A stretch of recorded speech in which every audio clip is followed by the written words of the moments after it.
হঠাৎ করে আকাশটা খারাপ হয়ে গেল। হ্যাঁ,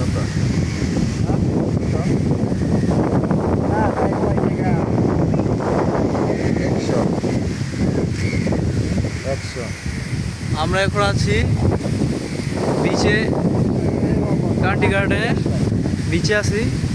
আমরা বসে আছিলাম, হঠাৎ করে আবহাওয়া খারাপ হয়ে দ্রুত আকাশটা বার করে দিচ্ছে।